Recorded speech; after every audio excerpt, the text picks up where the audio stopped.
तो लीजिए सुनिए मालती जोशी जी की कहानी गृह प्रवेश। मालती जोशी जी की अन्य कहानियाँ आपको हमारी प्लेलिस्ट से मिल जाएंगी। लिंक आपको एंड स्क्रीन और आई बटन से मिल जाएगा। मनोज जैसे ही घर में दाखिल हुए, कनक ने टीवी बंद करते हुए कहा, बड़ी देर कर दी। अरे सुबह बताया तो था पापा को चेकअप के लिए जाना था। हाँ बताया तो था, पर इतनी देर। किसी दिन मेरे साथ चलना तो पता चलेगा कि डॉक्टर्स के यहाँ कितनी भीड़ होती है, और जितना अच्छा डॉक्टर उतनी ज़्यादा भीड़। नंबर लगाना पड़ता है। दफ्तर से लौटते हुए मैं नंबर लगाता गया था। उसी अंदाज से फिर मैं पापा को लेकर गया, नहीं तो वे क्या इतनी देर बैठ पाते। पर हर बार आप ही क्यों? तो और कौन जाएगा, माँ या पंकज? देवी जी, डॉक्टर के यहाँ साथ जाने का मतलब होता है मरीज की सही हालत जानना, प्रेस्क्रिप्शन समझना, परहेज के बारे में जानना और अगले प्रोजेक्ट की जानकारी लेना। इसके लिए एक जिम्मेदार आदमी की ज़रूरत होती है। जाने को तो पापा अकेले भी जा सकते हैं, पर फिर वह सारी बातें बताएंगे थोड़ी। आधी डॉक्टर से तो छिपा जाएंगे और आधी हमसे। कनक कुछ बोली नहीं, मुंह फुलाए बैठी रही। मनोज ने जूते उतारते हुए कहा, और एक बात साफ बता दूं मैडम, मैंने सिर्फ घर छोड़ा है, घर के लोग नहीं। उनके सुख दुख से अब भी मुझे सरोकार है। ये घर छोड़ने का ताना हर वक्त क्यों देते रहते हैं आप? तुम ही उकसाती हो। नहीं तो इस समय इतना थक गया हूँ कि कुछ कहने सुनने की ताकत नहीं है। और अब अगर तुम्हारा क्रॉस एग्जामिन खत्म हो गया तो खाना लगा दो, बहुत थक गया हूँ, खाकर सो जाऊँगा। आप खाकर नहीं आए हैं? इतनी देर हो गई तो मैंने सोचा ज़रूर खाकर आता। पर पिछली बार तुमने जो हंगामा किया था उसके कारण ना माँ को कहने की हिम्मत हुई, ना मेरे खाने की। कहते हुए वे फ्रेश होने चले गए। कनक खाना लगाने लगी, पर उसका मन गुस्से से भरा हुआ था। भला अलग रहने से क्या फ़ायदा हुआ? अब भी वहाँ की जिम्मेदारियाँ ढोए चले जा रहे हैं। आज माँ की आंखें टेस्ट करवानी है तो कल उनका चश्मा बनवाना है, परसों पंकज का फार्म भरना है, पापा का चेकअप का नाटक तो निरंतर चलता ही रहता है। और नीरज वहाँ दिल्ली में मज़े कर रहा है, यहाँ सब हम ही को ही भुगतना है। खाना दोनों ने बेमन से खाया। दोनों ही अपने अपने विचारों में खोए हुए थे। मनोज शायद चिंताग्रस्त थे, कनक गुस्से में उफन रही थी। अगर मनोज खाना खाकर आए होते तो उसे गुस्सा करने का एक मौका मिल जाता, पर पिछले एपिसोड की याद दिलाकर उन्होंने उसकी बोलती बंद कर दी थी। अपने मन का गुबार लेकर रात कनक बहुत अशांत थी। देर तक करवटें बदलती रही।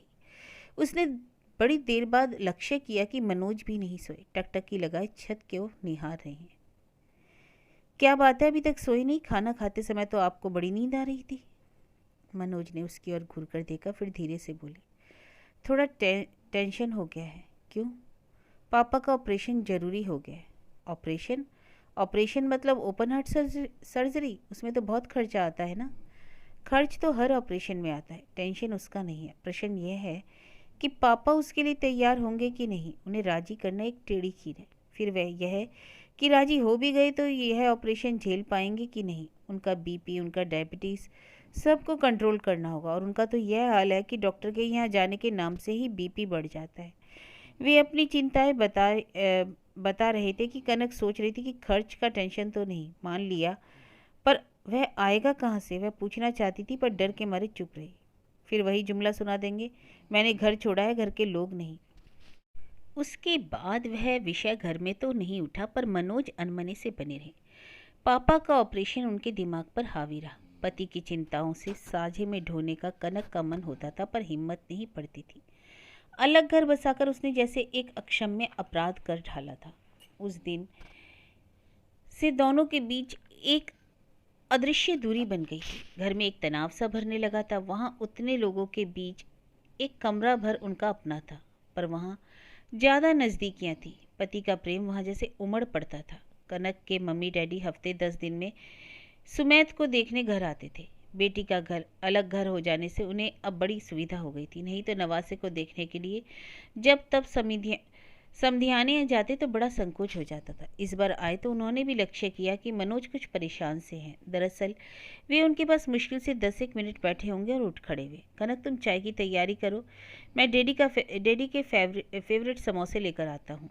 अरे रहने दो बेटा, क्यों परेशान हो रहे हो, चाय भर काफ़ी है। परेशानी की कोई बात नहीं है डैडी, मुझे पापा की दवाइयाँ लेने जाना था। देर से जाऊँगा तो दुकानें बंद हो जाएंगी। जल्दी आना, ऐसा नहीं कि मैं 8 बजे तक चाय लिए बैठी रहूं, कनक ने चेताया। बस अभी गया और अभी आया। उनके जाते ही डैडी बोले, क्या बात है बेटा, मनोज कुछ अपसेट से लग रहे हैं। कनक तो जैसे भरी ही बैठी थी, एकदम फट पड़ी। आज बड़ा अच्छा घर देखा है आपने मेरे लिए। लगता है इन जिम्मेदारियों से जिंदगी भर उबर नहीं पाऊंगी। इससे तो अच्छा होता कोई इकलौता लड़का देखते। इकलौते लड़के की जिम्मेदारियां ज़्यादा होती हैं बेटे, और फिर वहाँ तो कोई शेयर करने वाला भी नहीं होता। तो यहाँ कौन शेयर कर रहा है? इकलौता एक देखा तो मम्मी बोली। वे लोग तैयार भी थे, पर आप दोनों ही मुकर गए। ठीक ही तो क्या, उतनी सैलरी में तुम्हारी बेटी का गुजारा हो पाता? डैडी अब भी तो उतने में ही गुजारा कर रही हूँ। क्या मतलब? मम्मी डैडी एकदम चौकन्ने हो गए। हर महीने कितना देना पड़ता है वहाँ? नहीं, ऐसा रेगुलर तो नहीं देना पड़ता, पर खर्चे तो लगे ही रहते हैं। दीदी की विदाई है, मम्मी जी का चश्मा, घर की छत सुधरवानी है, अब ये पापा का ऑपरेशन, और अगले महीने तो पापा रिटायर भी हो रहे हैं। डैडी थोड़ा सोच में पड़ गए। चाय नाश्ते के दौरान उन्होंने सहज भाव से कहा, फिर ऑपरेशन की कौन सी डेट फिक्स हुई? अक्टूबर के फर्स्ट वीक में ही हो पाएगा। 30 को पापा रिटायर हो रहे हैं। उनकी इच्छा उस दिन दफ्तर जाने की, इसलिए उसके बाद का ही सोचा है। तब तो तुम पर बहुत लोड आएगा। सो तो आएगा ही, घर का बड़ा लड़का हूँ मैं। फिर नीरज बाहर है तो सारी जिम्मेदारियाँ मेरी ही बनती है, और आप लोगों के आशीर्वाद से मेरी कमाई भी इस लायक है कि इस बोझ को उठा सकता हूँ। नीरज की नौकरी भी नहीं है, इसके बावजूद पंकज की पढ़ाई का पूरा खर्चा वह उठा रहा है। मैंने और पापा ने कितनी बार समझाया कि तुम बाहर रहते हो, तुम्हारे अपने खर्चे बहुत है, इधर की फिक्र छोड़ दो, पर वह मानता ही नहीं। ठीक है बेटा। चलते समय डैडी ने कहा, हमारे लायक कोई बात हो तो बताना। तुम दोनों बहुत टेंस लग रहे थे, इसलिए चिंता हो गई थी। मेरी चिंता ना करें, आई एम ऑल राइट। और अपनी बेटी को तो आप जानते हैं, उसे बिना बार टेंशन लेने की आदत हो गई। बताइए, हारी बीमारी किसके यहाँ नहीं होती? पापा का ऑपरेशन है भी तो परेशानी क्या है? उनके दो कमाऊ बेटे हैं, वे खुद भी समर्थ हैं, सब हो जाएगा। 15 सितंबर को पापा 60 साल के हो रहे थे। 30 सितंबर को उनका रिटायरमेंट था, इसलिए षष्ठी पूर्ति धूमधाम से मनाने का बच्चों का मन था। इच्छा थी कि इसी बहाने सहकर्मियों को आमंत्रित किया जाए। रिश्तेदार और इष्ट मित्र तो खैर आएंगे ही। राखी पर नीरज आया था तो सब ने बैठकर पूरा प्लान बना लिया था। योजना तो यही थी कि यह कार्यक्रम पापा के लिए सरप्राइज गिफ्ट हो, इसलिए यह तय हुआ कि उन्हें भनक भी नहीं लगने देंगे। पर निमंत्रितों का चुनाव तो उन्हें ही करना था, पूरा ऑफिस तो न्योता नहीं जा सकता था। जैसे ही पापा ने योजना सुनी तो बिदक गए और बोले, एक फेयरवेल तो ऑफिस दे ही रहा है, और तुम एक और विदाई समारोह क्यों कर रहे हो? थोड़े दिनों की तो बात है, सब के सब बिना बुलाए आ जाएंगे, इत्मीनान रखो। इन दिनों पापा बहुत टची हो गए थे। रिटायरमेंट का डिप्रेशन तो हर आदमी को होता है, फिर ऑपरेशन की वजह से थोड़ा टेंस भी हो गए थे, जरा से में नाराज हो जाते। इसलिए माँ ने कहा, जो कुछ भी करना है उनकी मर्जी से करो, चिढ़ जाएंगे तो सारे कार्यक्रम की 12 बजा देंगे। फिर यही तय हुआ कि सिर्फ नज़दीकी रिश्तेदार और अड़ोसी पड़ोसी ही बुलाए जाएंगे। बाहर से केवल दीदी आ रही थी, और वह भी अकेले। मनोज का बहुत मन था कि कनक दिन में माँ के पास चली जाया करे, झूठ मूठ ही सही काम का पूछ लिया करे, पर उन्होंने अपनी ओर से कुछ नहीं कहा। कनक ने भी कोई पहल नहीं की, वह अपनी ही चिंता में डूबी हुई थी। उसे यह सारा आयोजन व्यर्थ लग रहा था। लोग क्या 60 साल के होते नहीं हैं? उसके लिए इतनी बड़ी पार्टी करने की क्या जरूरत है, खासकर जब कि ऑपरेशन का इतना बड़ा खर्च सामने है। मनोज लेकिन रोज जाते रहे, मेहमानों की लिस्ट बनाते रहे, सबके साथ बैठकर मेनू तय करते रहे। सबकी सलाह से कैटरर तय किया गया। टेंट हाउस की कुर्सियाँ, कप, प्लेट्स आदि के ऑर्डर भी दिए। घर की सजावट का थोड़ा सा सामान खरीदा। पापा के लिए नया रेशमी कुर्ता पजामा और माँ के लिए साड़ी खरीदी। कनक उनकी दौड़ धूप और शाही खर्च देखकर कुट रही थी। सारी हमाली हमारे ही सिर है। नीरज दिल्ली में बैठा मजे कर रहा है। नवाब साहब ऐन वक्त पर पधारेंगे जब सारा काम हो चुका होगा। हैरत तो तब हुई जब कार्यक्रम वाले दिन नीरज नहीं पहुंचा। शताब्दी तक सबको आशा थी, पर जब सब उसका भी समय निकल गया तो घोर निराशा छा गई। मनोज और पंकज दोनों फ़ोन लगाने का प्रयास कर रहे थे, पर लग ही नहीं रहा था। सबकी जुबान पर एक ही चर्चा थी, खुद ही प्रोग्राम बनाया, खुद ही गायब हो गया। कनक कुट रही थी कि जानबूझकर मुंह छिपा गया है। जब वह आएगा ही नहीं तो बड़े भैया झक मारकर सब खर्च उठाएंगे। 4 बजे के आसपास एक स्मार्ट सी लड़की कंधे पर बैग लटकाए घर में दाखिल हुई। पंकज ने उसे देखते ही कहा, Sarika ji, bad news, mister Neeraj Kumar नहीं है। उसने हंसकर जवाब दिया, it is no news my dear, at least for me. मैंने ही उन्हें मना किया था। सुन लो माँ, दीदी फुसफुसा कर बोली, ये तो पहले से ही सवा शेर निकली, घर में आई भी नहीं और अभी से हुक्म चलाने लगी। लगता है तुम्हारे भाग्य में ऐसी ही बहुएं लिखी हैं। दीदी की बात को अनसुनी करते हुए माँ ने सारिका से पूछा, लेकिन तुमने उसे मना क्यों किया? माँ, उनका बॉस छुट्टी के लिए बहुत किलकिल कर रहा था। बोले कि अभी आऊँगा तो फिर शायद ऑपरेशन के समय नहीं आ पाऊँगा। तो मैंने कहा अभी आने की ज़रूरत नहीं, यहाँ बहुत लोग हैं, पर ऑपरेशन के समय ज़रूर आना, भाई साहब अकेले क्या कर लेंगे? मिस्टर पंकज कुमार का तो जैसे कोई वजूद ही नहीं है क्यों नहीं? चाय वाय पहुँचाने तो तुम्हें ही जाना पड़ेगा, पर जिम्मेदारी वाले काम तो बच्चों के दिए नहीं जा सकते ना। पंकज फिर कुछ कहने ही को ही था, पापा बोल उठे, बेटी तुमने उसे नाहक मना किया, ऑपरेशन तो अब कैंसिल हो गया। क्या मतलब? केवल सारिका ही नहीं, मनोज भी चौंक पड़े। अभी तो इस नई बहू को आत्मसात करने की कोशिश कर रहे थे, उन्हें बहुत बुरा लग रहा था, जिसे पूरा घर जानता था, यहाँ तक कि दीदी भी, उसके बारे में आज तक उन्हें कुछ भी नहीं मालूम था। वह जिस तरह अनौपचारिक ढंग से दाखिल हुई, जिस तरह बात कर रही थी, उससे साफ जाहिर था कि घर में घुल मिल गई है। वह केवल उनके लिए ही अपरिचित है। वे अपने आप को बहुत अपमानित अनुभव कर रहे थे कि पापा ने ये बॉम्बशेल डाल दिया। ऑपरेशन की सारी दौड़ धूप वे कर रहे हैं और उसके कैंसिल होने का उन्हें पता ही नहीं। क्या अब वे इतने पराये हो गए हैं कि इतनी महत्वपूर्ण घटनाओं की जानकारी भी उन्हें संयोगवश ही मिला करेगी?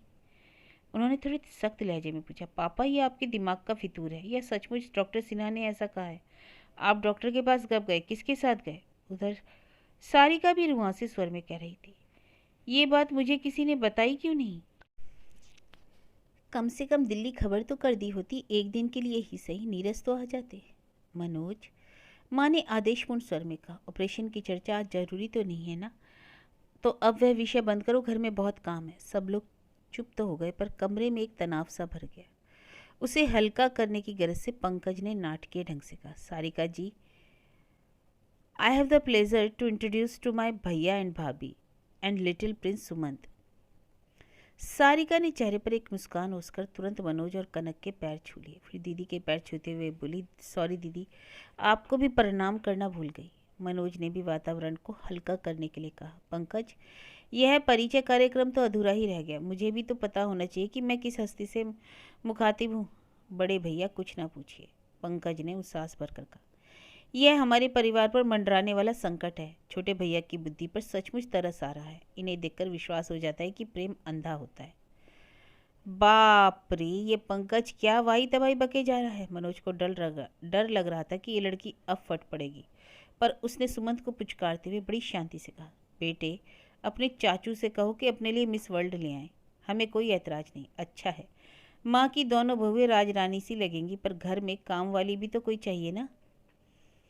मेरी तो काम वाली भी ऐसी ही सिलबिल सी नहीं रहती, माँ ने टपट कर कहा, तुम्हारे पास इससे खराब कपड़े नहीं थे? मनोज विस्मित होकर सुन रहे थे। इस तरह की बात माँ कनक से कहने का साहस नहीं, कभी नहीं करती। घर में तो इतने में भूचाल ही आ जाता, पर इस लड़की ने बड़े ही शालीन अंदाज में कहा, इत्मीनान रखो माँ, खूब अच्छी साड़ी लाई हूँ, साथ में मैचिंग ज्वेलरी भी। यहाँ का काम खत्म हो जाए फिर पहन लूँगी, पर एक बात अभी से बता देती हूँ, मैं कुछ भी पहन लूँ पर आपकी बड़ी बहू से 19 ही लगूंगी। अब बातें खत्म, काम चालू। दीदी ने एनसीसी के अंदाज में आदेश दिया तो सारिका तुरंत कमर में दुपट्टा खोसकर किचन में घुस गई। उसने टेंट हाउस की प्लेटों को धो पहुँच कर रख दिया, गिलास और चम्मच गिनकर एक कतार में सजा दिए, सौंफ सुपारी की ट्रे तैयार कर दी, एक्वागार्ड चलाकर 2-4 घड़े पानी भर लिया। हर काम के बाद माँ से पूछती, अब क्या करूँ? माँ बोली, तू तो कहानी का जिन हुई जा रही है, काम बताओ नहीं तो खा जाएगा, बहुत हो गया, अब कुछ नहीं करना, अब अपनी यह भूतनी सी शक्ल धो पहुँच इंसान हो जाओ, 6 बजे से लोग आने लगेंगे। वह तैयार होकर जब कमरे से निकली तो वाकई सुंदर लग रही थी। मानना पड़ा कि नीरज की पसंद ऐसी बुरी भी नहीं है। घर लौटती कनक की पहली प्रतिक्रिया थी, आपको नहीं लगता कि नीरज भैया की फियांसी कुछ ज़्यादा ही इतरा रही थी? अरे अपने अपना स्टाइल है। वाह, बड़ी अच्छी स्टाइल है। और पंकज, पंकज से कैसा फ्लर्ट कर रही थी, देखा? ये फ्लर्ट शब्द मनोज को अच्छा नहीं लगा, पर उन्होंने कुछ नहीं कहा। खुद उन्होंने देवर भाभी की इस निश्चल नोकझोंक का भरपूर आनंद उठाया था। समझ गए थे कि पंकज इस तरह के मधुर स्नेहलाप के लिए तरस गया था। कनक से तो इस तरह का रिश्ता कभी बन ही नहीं पाया। कनक ने कभी मौका ही नहीं दिया। सुमंत के जन्म से पहले तो वह कमरे से बाहर निकलती ही नहीं थी। बच्चे ने उसे मजबूरन सोशल बना दिया था। अपने चाचू के साथ सुमंत की खूब पटती थी। सुमंत के लालच में पंकज यदा कदा इस घर में चला आता था, पर माँ तरस कर रह जाती है। मनोज का अलग घर बसाना सुमंत की वजह से ज़्यादा अखर गया था। मनोज तो अक्सर ही चक्कर लगा लेते थे, पर सुमंत का आना तो माँ के साथ ही हो पाता था और कनक केवल विशेष अवसरों पर ही सास के घर जाती थी।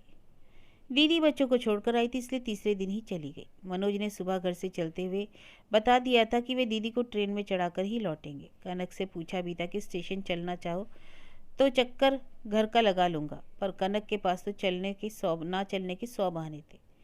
वैसे मनोज ने भी केवल औपचारिकता ही निभाई थी, नहीं तो इसी बात पर झगड़ा हो जाता। दीदी एकदम तैयार थी, मनोज के पहुँचते ही बोली, चले?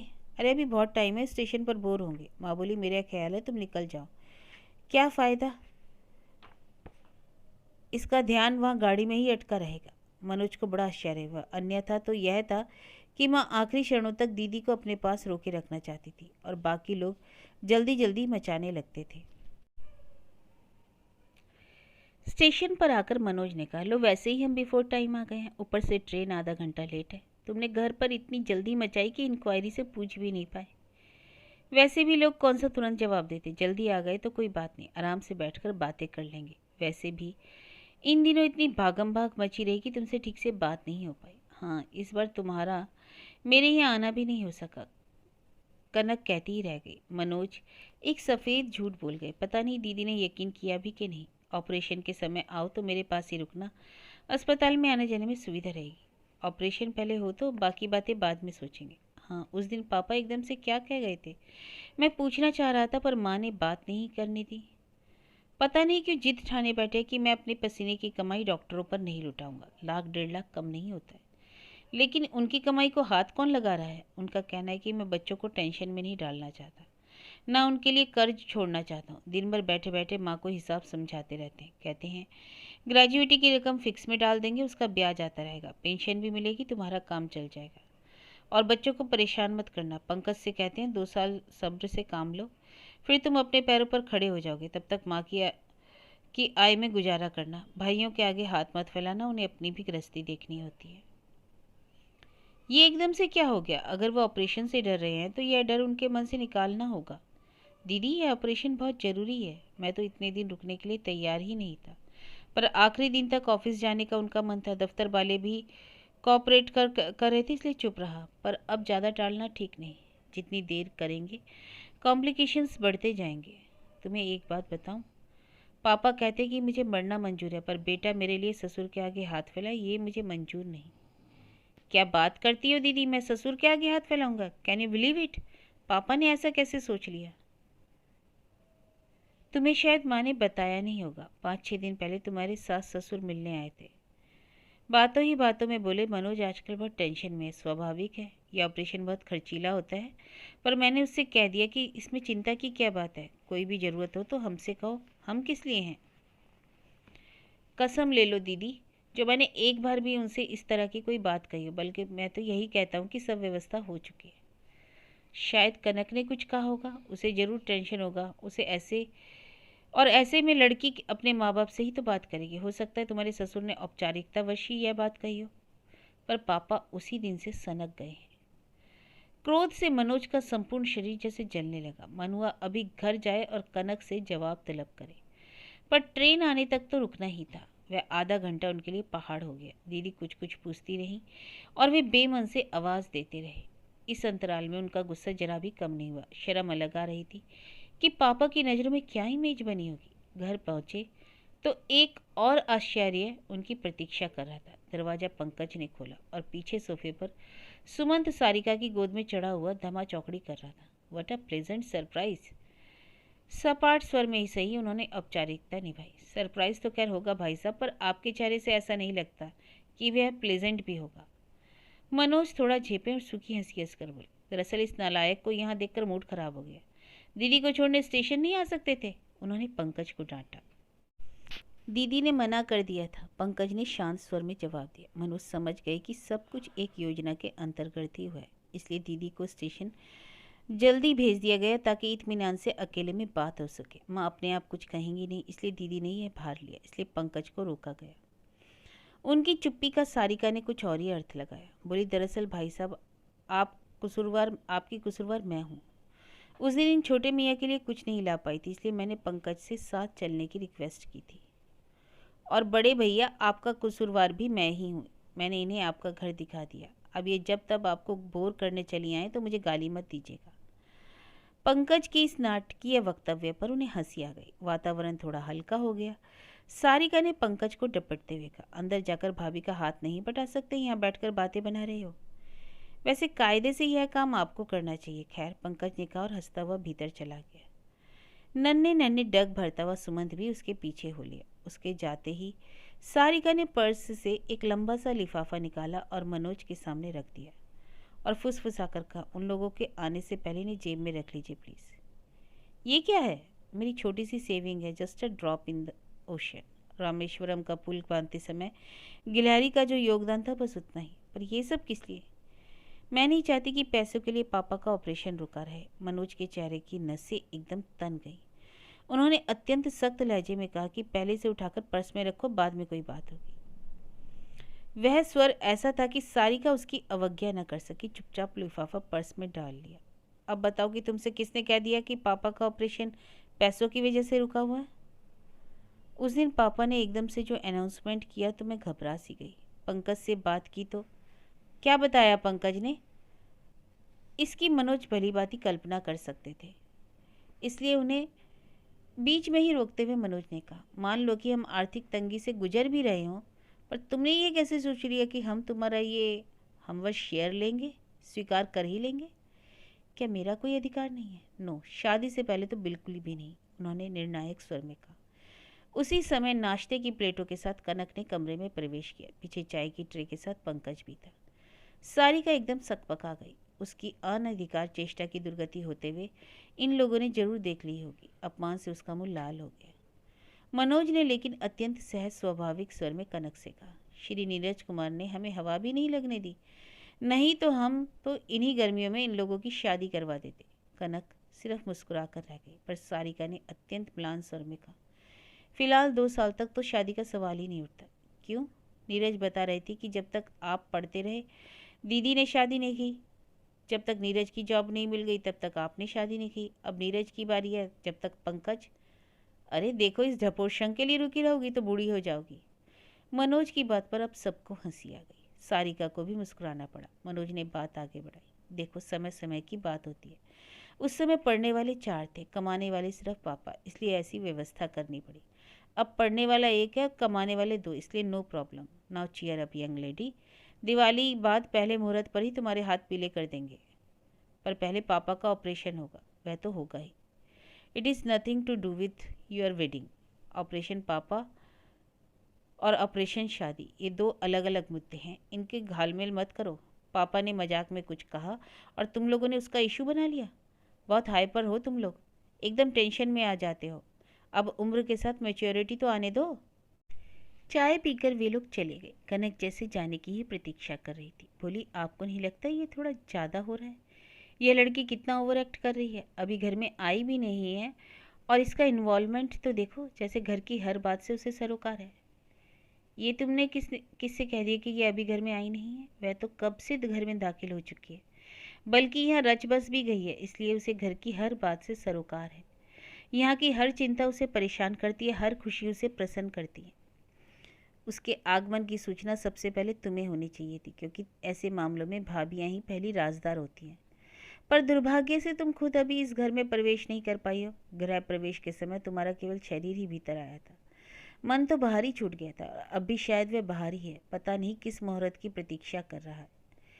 एक अरसे से मन में घुमड़ने वाली बातों को एक बारगी कह डालने के बाद मनोज का मन एकदम हल्का हो गया था।